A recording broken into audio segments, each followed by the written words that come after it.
Okay, I'm here with Mark Thompson. Mark, what a beautiful Russian jet. Tell me a little bit about this plane.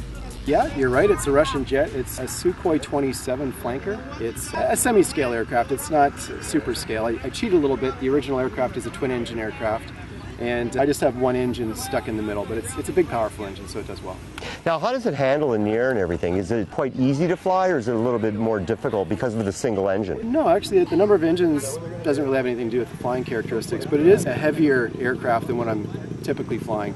So I need to fly it as such. I can't just huck it around like I do some of my other airplanes. I'm still a little bit new at flying this, so I haven't really gotten up to speed with it, especially the landings, but hopefully that'll improve in the near future. What about the air brake here? Is that an actual functional piece, or is that just more for looks? Yes, it is. It's very effective, and it does double duty as it provides a hatch for some of my services for starting. You were saying it's a single engine. Why did you go to single engine on this? Less complexity, less cost, and being a semi-scale aircraft, I wasn't too concerned with it being that scale. If it was more of a scale version, you'd probably go to 2. It's a bigger engine. It's a Ren XL200. It puts out 33 pounds of thrust, and at takeoff it's 39 pounds. Yeah, so you're pretty one-to-one there. It's more than most full-scale airplanes, yeah. Exactly. Well, let's go up in the air, and we're going to go check out some flying of this fantastic-looking jet.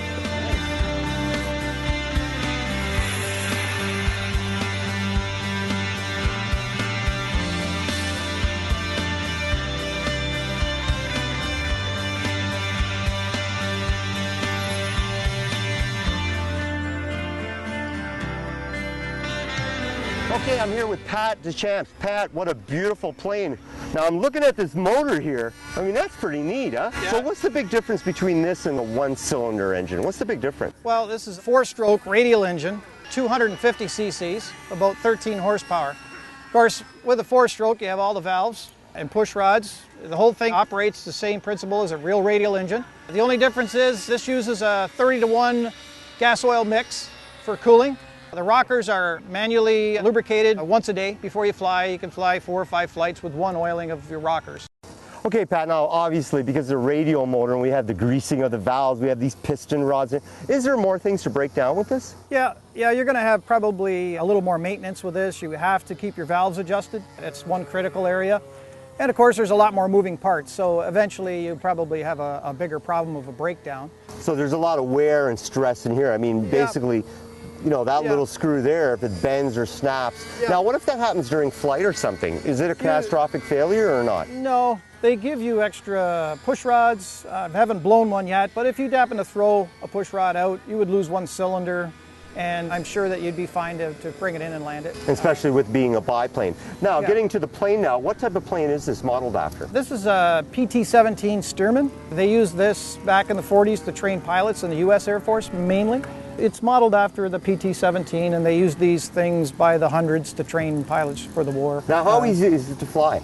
It actually, being a biplane, it is very, very easy to fly. It weighs 42 pounds, but it flies very light at 42 pounds because it is a big biplane and a lot of lift on this plane. So obviously if the motor cuts out, right, you can just glide her in as long as you're on a good flight line. Yeah, I've done that before, and it's no big deal. Was it actually used in combat at all, or just strictly as a trainer? This was strictly a primary trainer. The PT stands for primary trainer, and then you went from this to an advanced trainer. So this was your step right here. If you couldn't make it past this, you were washed out. You couldn't fly. And you were mopping the floors at the base. That's right, that's right. That's a good one. Yeah, and it was tricky to fly. Just the landings were tough because it would want a ground loop on you. So the guys had to be on the ball. They trained some good pilots on these planes to get them going, for sure.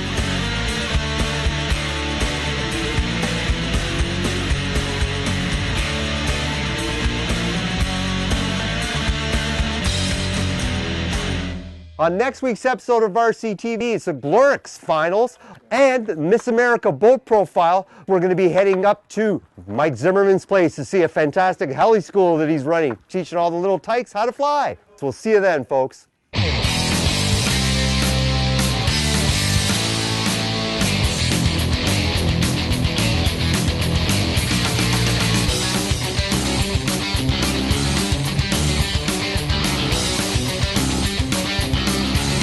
RCTV is brought to you in part by Great Hobbies, great service, great selection, great prices. Glorix, Great Lakes Off-Road Championship Series, and offroadrc.ca, Canada's premier RC site.